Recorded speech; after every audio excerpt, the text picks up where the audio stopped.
승계 집행문이죠. 57페이지입니다. 우리가 이제 판결을 받아서, 우리가 승계 집행하는 경우는 이제 앞서 잠깐 봤습니다만,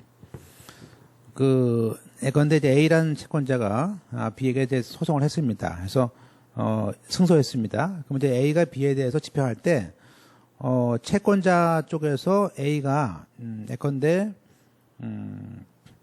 채권자로서 이제 채권을 양도하거나, 또는, 또 A라는 사람이 사망하거나, 아니면 또, A라는 채권자에 대해서 또 다른 채권자가 집행하거나, 그런 경우에 채권자 승계인이 생길 수 있어요. 그럴 때, 양수인이라든지 이런 사람들이 승계 집행을 받는 것이고요.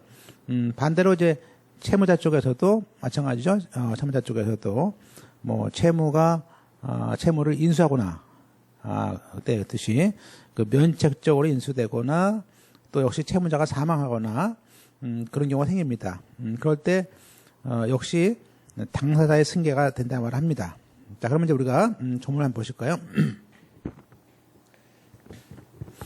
3번입니다, 지금. 집행문은 판결에 표시된 채권자의 승계인을 위하여 내주거나 또 판결에 표시된 채무자의 승계인에 대하여 집행을 위해서 내어줍니다.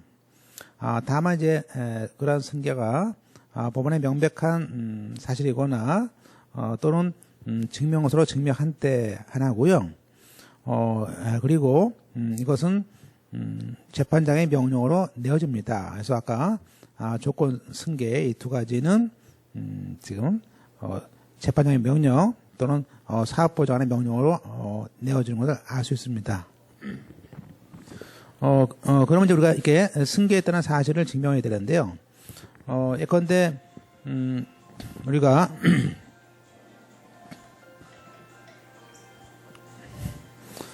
잠깐만요.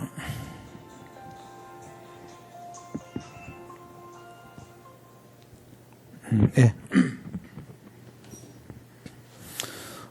지금 상속했다든지 그럴 때에 뭐 기본증명서 가주면서 뭐 호적등본 같은 것들, 또 대변자한 사람들의 대변인 증서들, 또 양도계약서 등 있겠죠. 그 밖에 이제 거기에 법원의 명백한 사실인 때, 그럴 때는 우리가 별도로 이런 증명이 필요 없습니다. 다만 이제 주의하실 것은 그 명백한 사실이다라는 것을 집행문에 적으라는 것이 이제 31조 2항이고요. 이러한 승계 집행문은 재판장의 명령이나 또는 사업보장관의 명령에 있어야만 내어줍니다. 따라서 그러한 승계가 법원의 명백한 사실이거나 앞서처럼 어떤 대변인 증서라든지 그런 걸 통해서 증명서로서 증명한 때 하는 것이고요.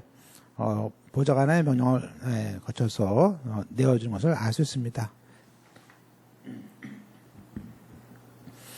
그 다음에 자 밑에 보시면 지금 판결에 표시된 채무자의 포괄승계인 예컨대 뭐 상속인 또 우리가 합병해서 신설회사 등 이렇게 명백할 때 그런 경우에도 보좌관의 명령을 받습니다. 그러니까 틀렸네요. 받지 않고 하는 것은 아니고요. 다만 증명이 필요 없다는 것이죠.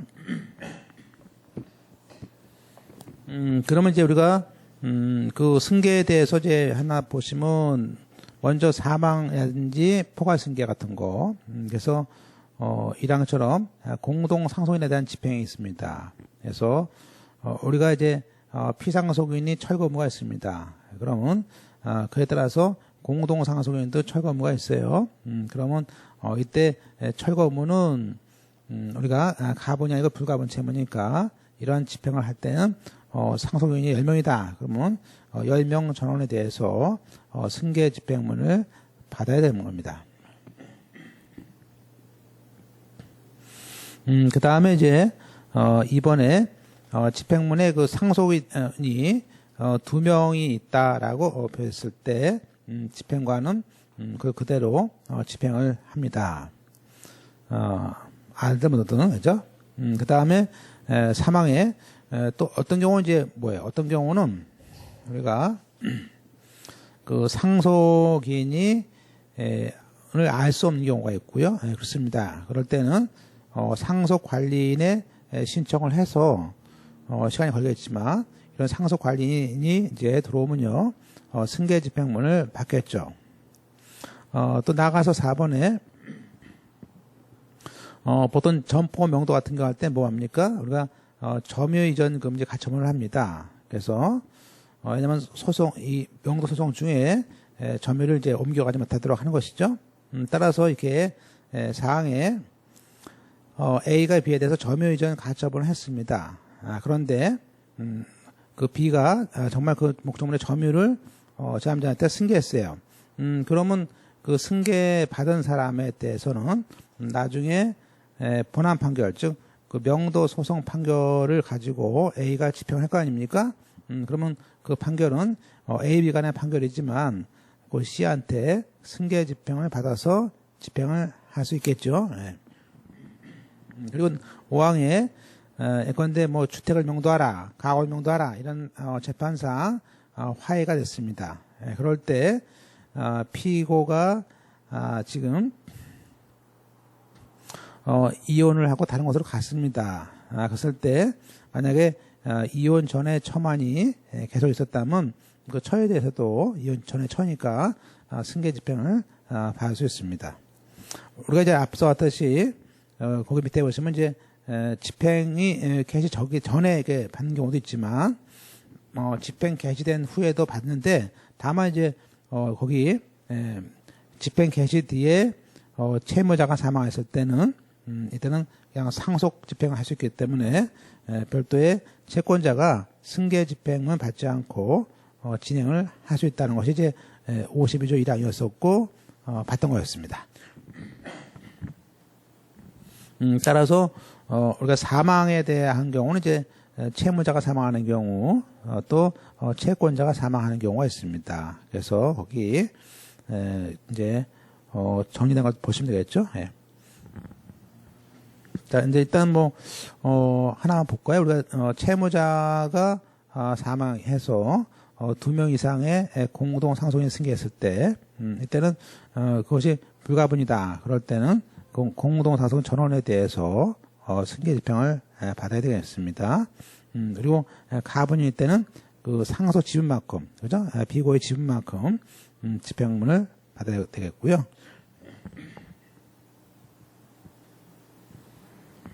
다음에 이제 거기 보시면 이제 채권자가 사망했을 때도 역시 불가분인 경우가 있고 가분이 있는데요.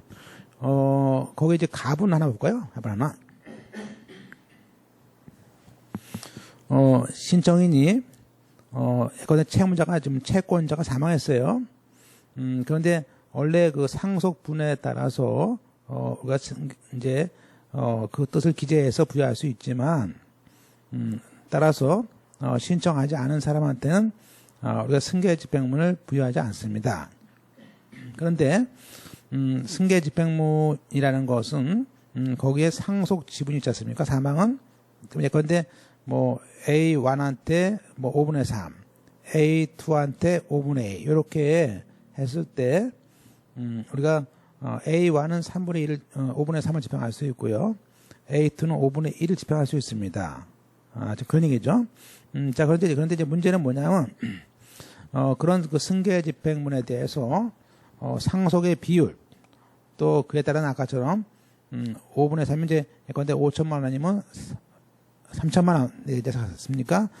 그런 수액의 기재를 해야 되는데 이거를 누락했다는 겁니다. 그럴 때 그러한 상속 집행문은 각 공동 상속인 A1하고 A2 간의 그 상속 분에 따라서 분할된 채무에 한해서 효력이 있는 것이겠죠. 예. 그 다음에 우리가 나번에 뭐가 또 있습니까? 그 채권 양도라는 것이 있고 채무 인수가 있습니다.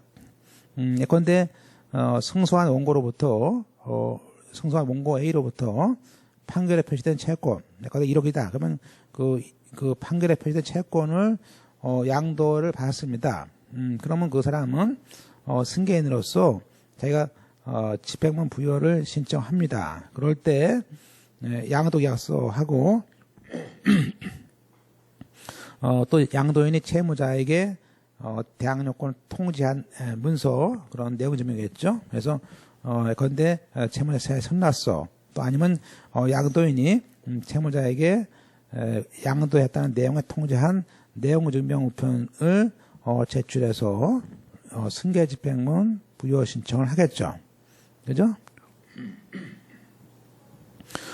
마찬가지로 그 패소한 피고인 채무자 쪽에서도 채무자의 채무를 인수했습니다. 제3자가. 그러면 그 사람에 대해서 이제 집행을 해야 되는데 그러한 승계 집행할 때는 채무자라든지 채무자 인수인 등의 채무인수 계약서 이런 것을 갖다가 제출을 해야겠죠. 그죠?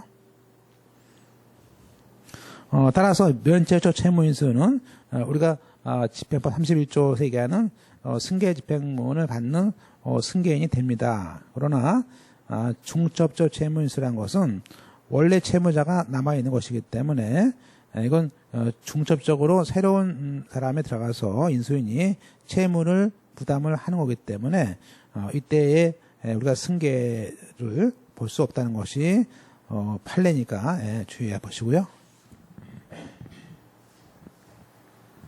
나가서 이제 거기에 전부 채권자가 또 있습니다. 그래서 판결에 표시된 A라는 채권에 대해서 우리가 그걸 또 다시 또 A의 채권자가 또 있는 것이죠. 그래서 A의 채권자가 다시 그것을 압류 전부했을 때 그 사람은 승계 집행문 부여 신청을 합니다. 그럴 때 전면역하고 확정증명서를 내야 되는 것을 알 수 있습니다.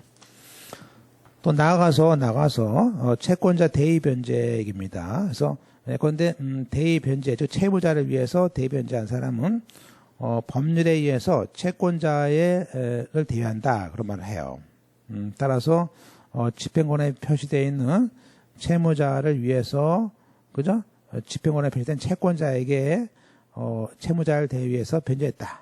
그럴 때는 채권자로부터 그 판결문을 그죠? 받았는가 관계없이 일단은 대의 변제자는 법률상 당연히 승계 집행문을 받을 수 있고요. 따라서 그 채권자가 행사했던 권리를 승계 집행 받아서 그 대의 변제자가 채무자에게 경매를 넣거나 할 수 있는 것이죠.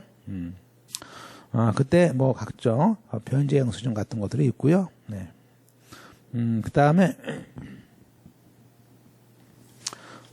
쭉 이제 넘어가겠습니다. 예. 다만 이제 바번에 봤듯이 우리가 어떤 특정물에 대한 점유 승계에 대해서는 우리가 두 가지나 보시죠. 그 근거가 어떤 대세효가 있는 물권적 청구권의 경우에는 그 승계한 지함자에게 집행할 수 있어요. 그러나 채권 청구권이기 때는 우리가 집행할 수 없는 것이 이제 판례입니다. 특히 A가 B에 대해서 그 소송이 끝나고 그 변론 종결 후에 그런데 채무자가 양도했다든지 그런 경우에 승계 문제입니다. 역시 이것도 우리가 물권이냐 채권이냐 그런 얘기인데 일단은 우리 법에서는 이렇게 변론 종결 후에 승계인에게 승계 집행문을 받는 경우가 있다는 것이죠. 그죠? 따라서 다만 이제 이때 승계 시기는 예컨대 A가 B에 대해서 승소했어요. 근데 지금 B가 C에게 지금 그 말소하라. A가 B에 대해서 말소하라고 그랬는데 B가 승계를 합니다. 근데 그 승계 시기는 뭐죠? 항상 변론 종결 후에 승계를 말하는 거다. 알 수 있어요. 그러니까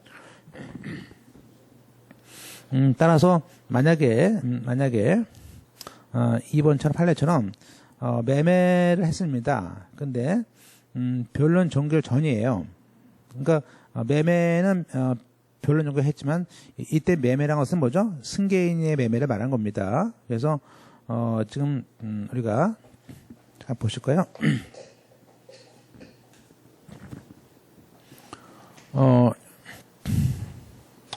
자, 이제 우리가 A가 B에 대해서 그죠? A가 대해서 이 판결문을 받아가지고 했을 때 지금 이거예요. 지금 채무자, 즉 어떤 이행 의무, 어떤 그 의무를 지고 있는 자, 그죠? 이 의무자가, 채무자가, 이 변론 종결 후, 이 변론 종결이 이제, 건데, 2015년, 6월 25일이다. 왜요? 그러면, 이 변론 종결 후에, 예컨대 6월 27일 날, C한테, 넘긴 거예요. 그러면, A가 B에 대해서 소유권을 말소하라는 소송을 했습니다. 그런데, 현재 소유권자는 C가 되겠죠? 넘어간 거 아니에요. 그럴 때, 이 사람은 요 판결문을 가지고 A는, 요 C에 대해서 이 변론 종결 후에 이 물권적 의무를 이어받은 사람이니까, 바로 이 사람에 대해서는 승계 집행문을 받을 수 있습니다.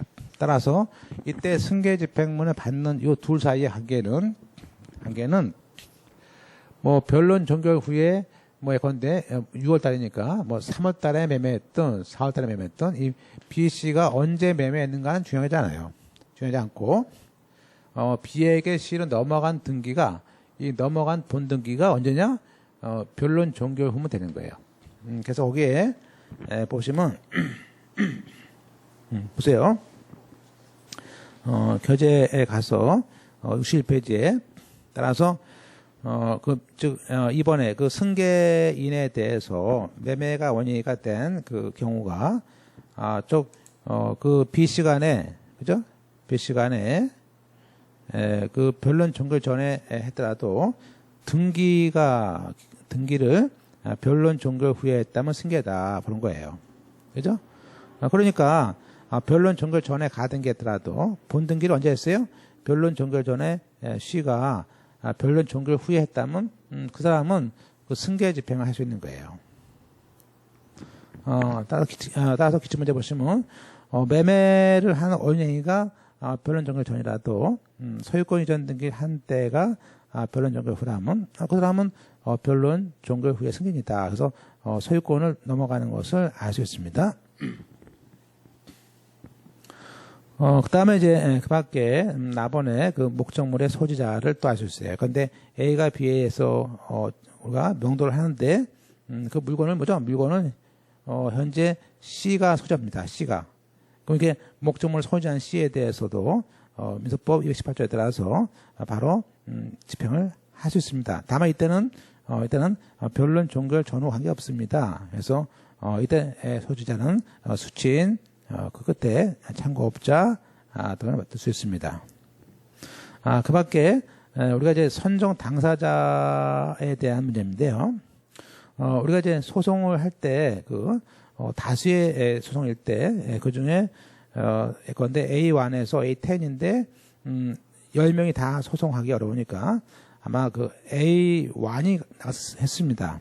그러면 나머지 사람들은 선정자가 되는 것이고요. 뽑은 사람. 네, 그리고 소송에 나간 사람이 선정 당사자, 즉 원고가 될 수 있고 표가 될 수 있겠죠. 따라서 보세요. 1항에 이렇게 선정 당사자가 승소했으면 당연히 자기 이름으로 돼 있으니까 판결문에 자기가 일괄 신청할 수 있지만 그 선정자가 집행할 때는 자기 앞으로 선정자를 위해서 승계 집행문을 받아야 되는 것을 알 수 있습니다. 네, 그 얘기를 다른 말로 하면 집행권원의 선정 당사자가 채권자라 됐다면 표시됐다면 선정 당사자가 단독으로 할 수는 있다. 그러나 선정자가 할 때는 우리가 승계를 받으라는 것입니다.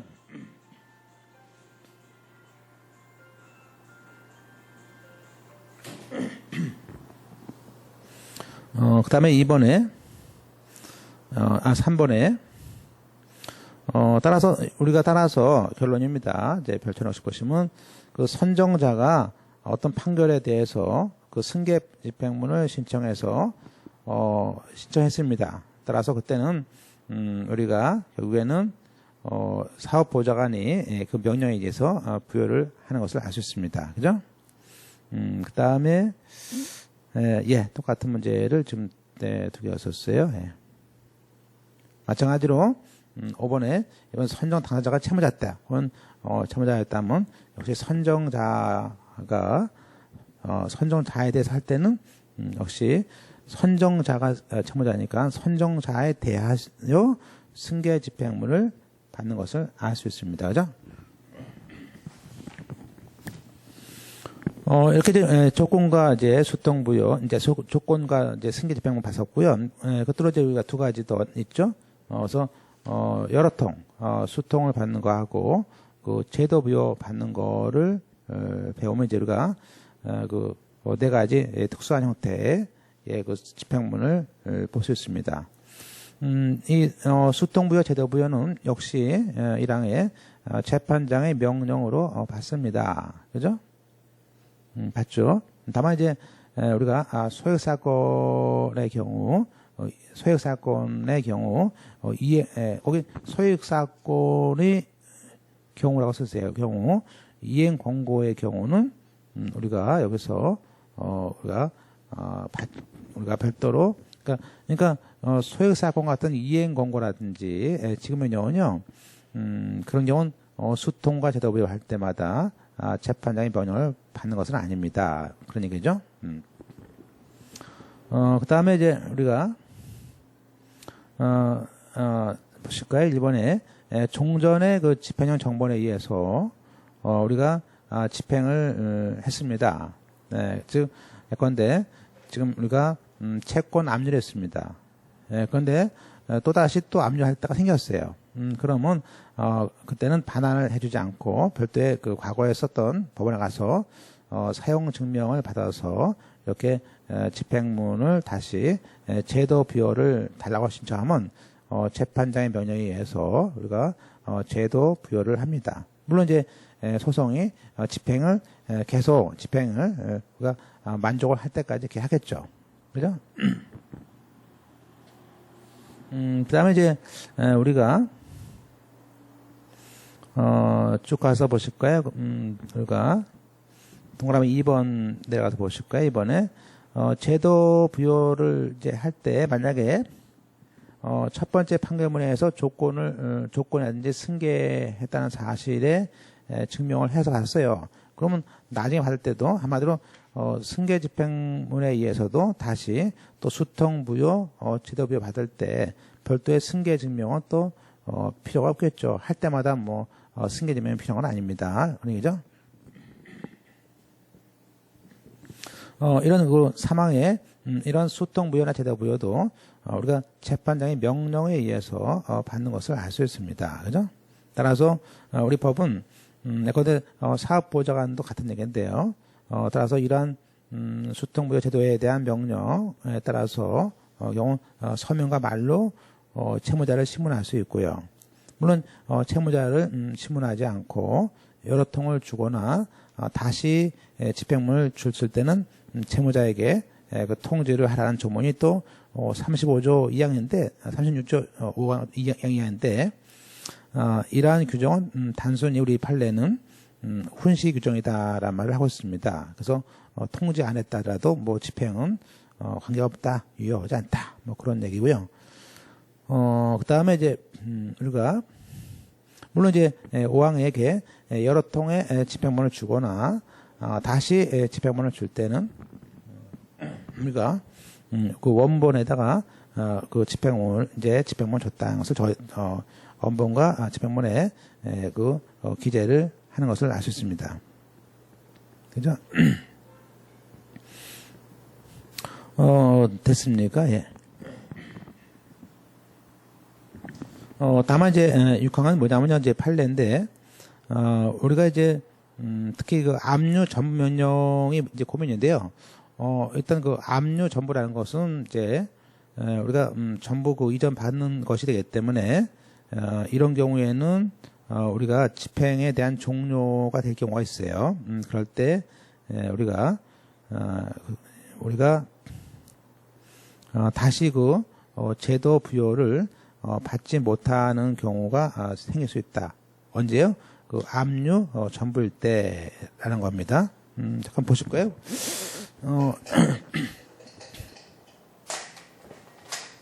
그런데 이제 우리가 A가 B에 대해서 A가 B에 대해서 어떤 판결문을 갖고 있거나 또 지급 명령을 갖고 있거나 또는 공정조사 갖고 있거나 이렇게 이러한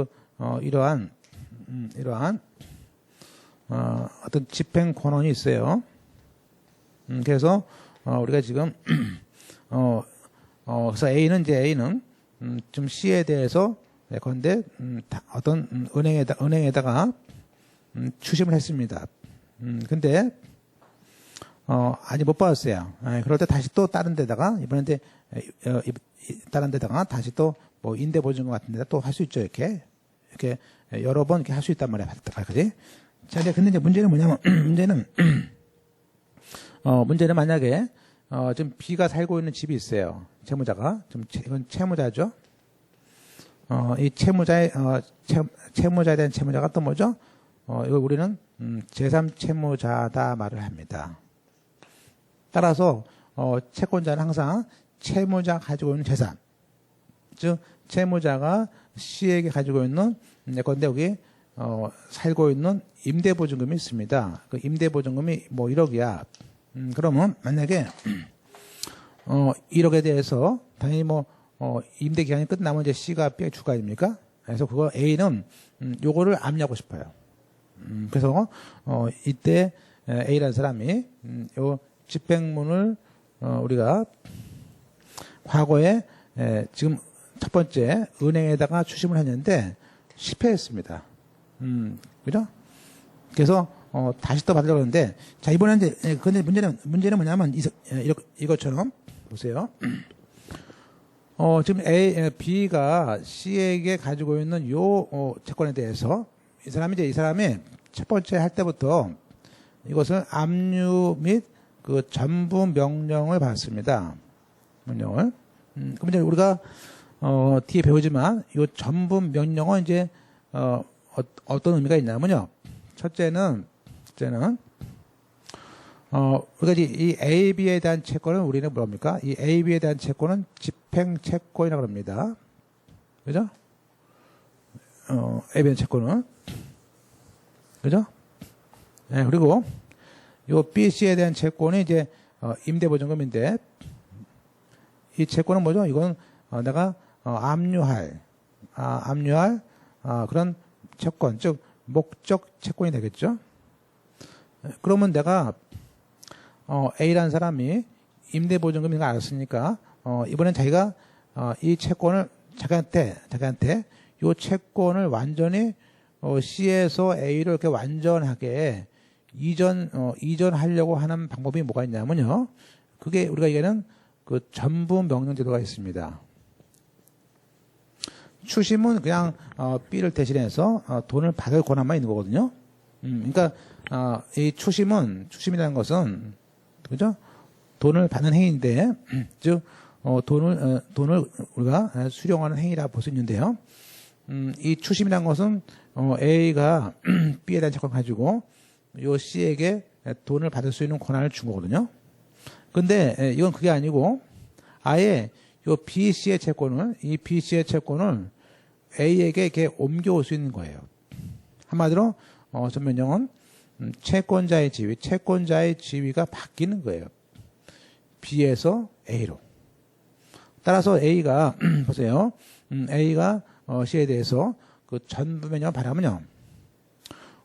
이게 송달되면요. 이 C의 요 BC의 채권은 어디로? A에게 채권이 완전히 전부 이전이 됩니다.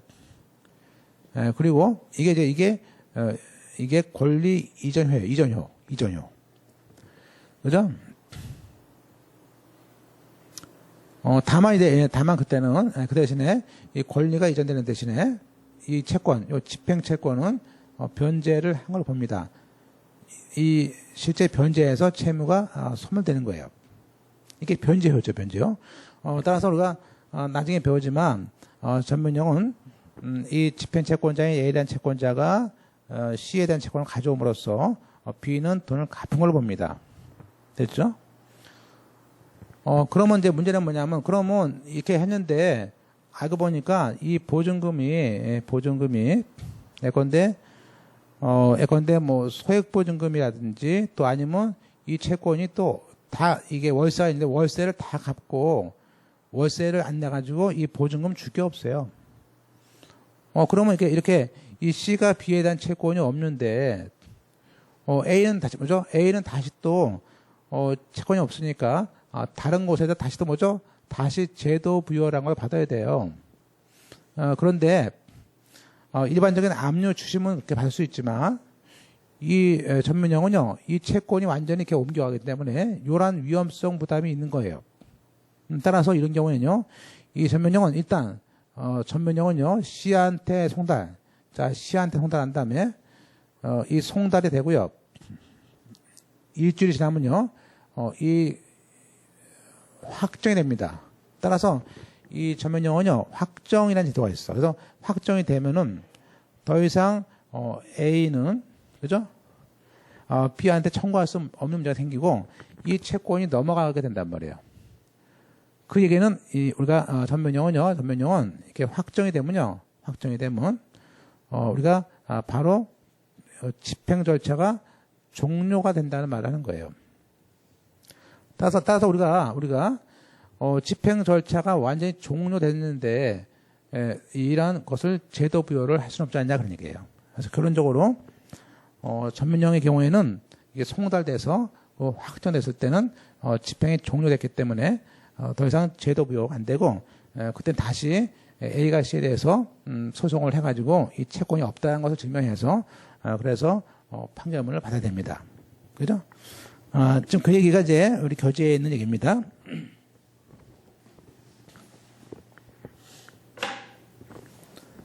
자, 그래서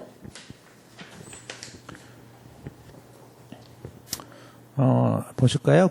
우리가 62페이지죠? 따라서 6번에 제도 부여를 하면 안 된다. 위협하다. 그런 얘기예요. 따라서 볼까요? 가집행 선고 판결에 의해서도 집행문을 받아가지고 채무자가 장래받게 될 뭐 봉급, 임대보증금에 대해서 그 압류 전부 면제받은 것이죠. 그렇다면은 그러한 것이 무효가 되지 않는 한은 그러한 가집행 판결에 따른 집행은 이미 죽어보세요. 종료가 된 거예요. 세모 치시고.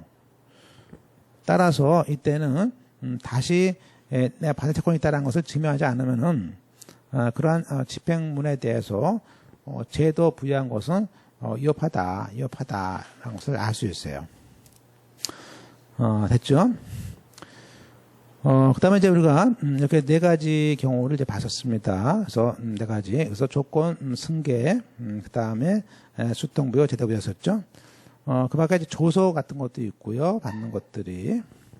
이 조서의 경우에 집행 받는 것들이, 그 다음에, 나머지 보시고, 3번에 집행문 부여 절차가 있습니다.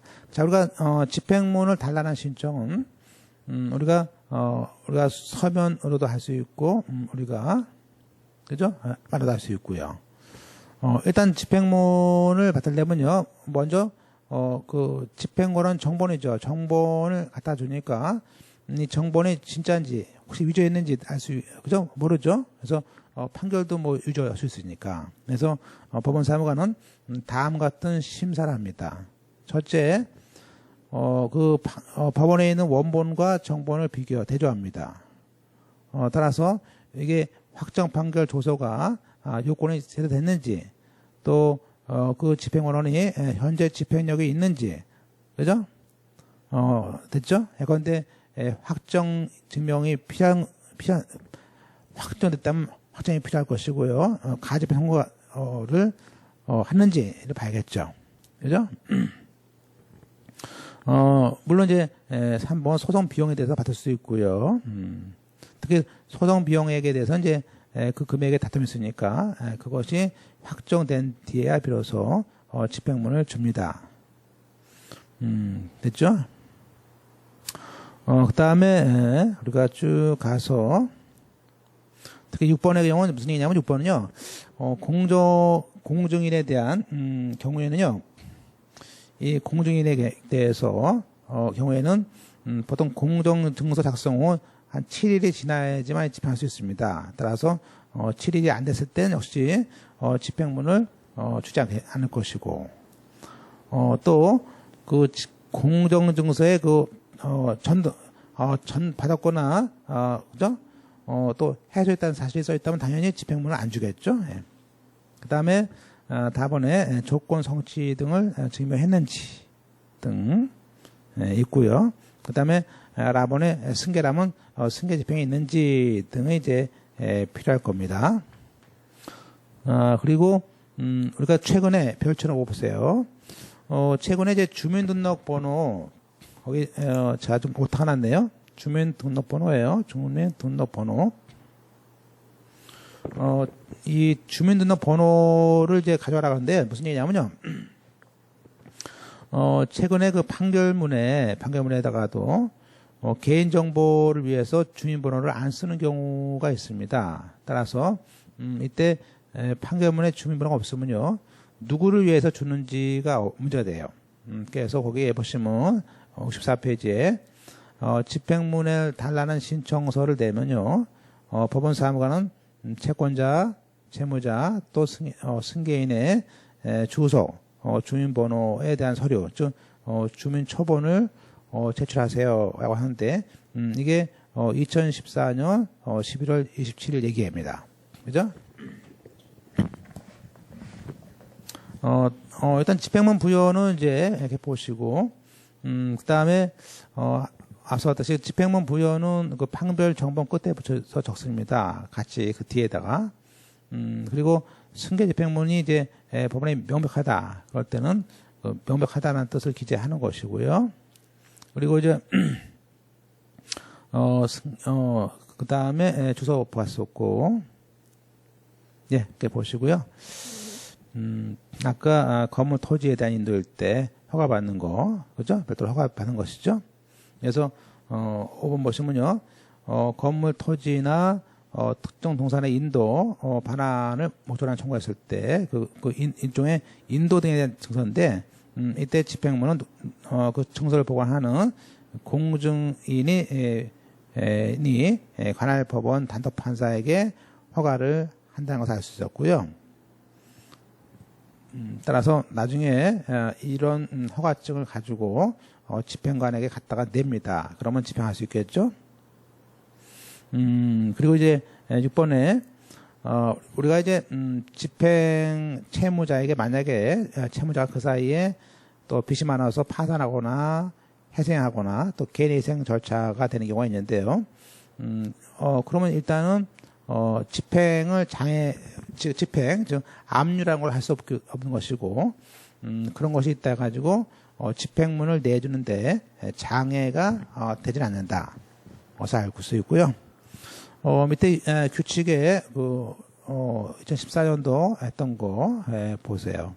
그래서 1항의 일부에 대한 일단은 일부라는 것을 범인을 적어줘라. 집행문 줄 때. 네, 그리고 아까 2항에 집행권원에 채권자나 채무자의 주민번호가 서 있지 않다.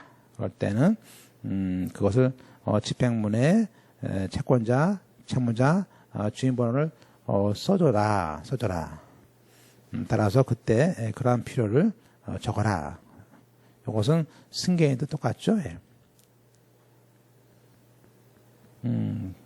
됐습니까?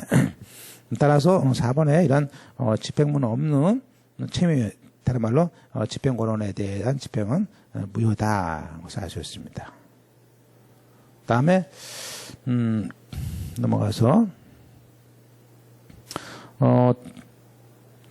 주의할 것은 집행문 단계를 이제 거치면 다음에 집행을 개시하게 되는데 집행문 단계에서는 뭐예요? 담보공탁을 했는지 또 판결에 송달을 했는지를 심사하지 않습니다. 그런데 집행에 대한 담보라든지 집행원의 송달은 그러한 증명서는 집행 개시할 때 필요한 요건이 됩니다. 그래서 예컨대 경매 신청할 때라든지 압류 신청한다든지 그럴 때 내는 겁니다. 그 다음에 구제는 뒤에 보고요. 각종 이신청서 다른 데 소송이 있겠죠. 그다음에 앞서 5번처럼 집행문이 부여된 후에 죽었다. 그럴 때는 역시 승계 집행문을 받는데 문제는 뭐냐면 1번처럼 집행 개시 뒤에 죽었다. 그럴 때는 채무자가 죽었다. 그럴 때는 그냥 승계 집행은 필요 없다는 것들을 쭉 봐왔습니다. 그죠? 또 3번처럼 회사, 법인, 또 대표자 이런 관리인에 대해서 예컨대 뭐 합병이 돼가지고 그 단체가 그럴 때 문제가 되는데 이때도 뭐 우리가 합병으로 인해서 진행을 석행할 수 있다 볼 수 있습니다. 자, 결론적으로 우리가 쭉 봤던 겁니다. 자, 그러면 우리가 일반적인 집행부와 달리 우리가 사업보좌관의 명령을 받는 경우는 왼쪽에 있는 네 가지 조, 승, 수재 이런 네 가지 경우를 있었습니다. 물론 의사표시 같은 경우도 예외로 조건 동시행 증명일 때 받습니다. 그죠? 그러면 이제 우리가 재판장의 명령이 필요한 거가 있는데 그렇지만 이 조성 수재지만 오른쪽에 있는 공정증서의 경우에는 어차피 공증인이 주는 것이니까 조건이든 승계든 수통이든 제도부여든 공증인이 주는 거니까 여기에 대해서는 재판장의 명령이 필요 없습니다. 또 나가서 우리가 집행문을 안 줘서 잘 보세요. 채권자가 집행문 부여한다는 소송을 했습니다. 그래서 소송을 해가지고 그래서 조건이라든지 승계 집행 받았습니다. 그러면 이렇게 집행문 부여의 소송을 통해서 청구를 이용해서 집행을 받았을 때는 이것은 법원이 줬기 때문에 다시 또 재판장의 명령이 필요 없는 것이죠. 끝으로 우리가 확정된 지급명령하고 소액 사건의 경우에 이행 권고의 경우에는 조건과 승계 집행일 때만 그죠? 받는 것이지 수통과 제도 부여할 때는 이러한 명령은 필요 없습니다. 그죠?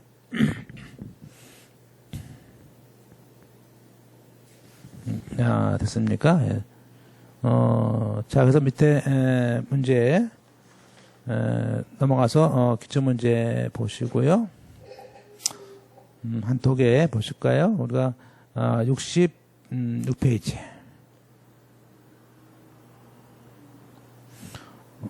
자, 따라서 1항에 법원 사무관 등은 채권자가 전에 내준 집행문을 들어주지 않고 다시 제도 부여를 할 때 재판장의 명령이 없어야 된다. 아니죠. 없으면 안 되죠. 있어야 됩니다. 예.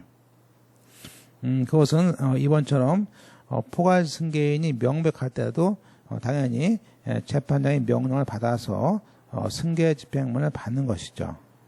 그죠? 됐습니까? 예. 자, 3번은 이제 주의 보세요. 3번은, 채권자가, 그 판결문과 집행문 부여를 해달라는, 거절다고 했어요. 거절을. 그래서 그 거절에 대해서는 우리가 이의신청할 수 있거든요.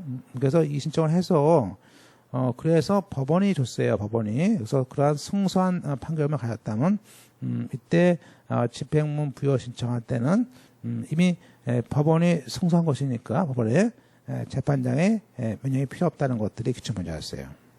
자, 이렇게 보시고 이제 우리가 집행문까지 받았습니다. 이렇게 집행문 받았다면 뭘 할 겁니까?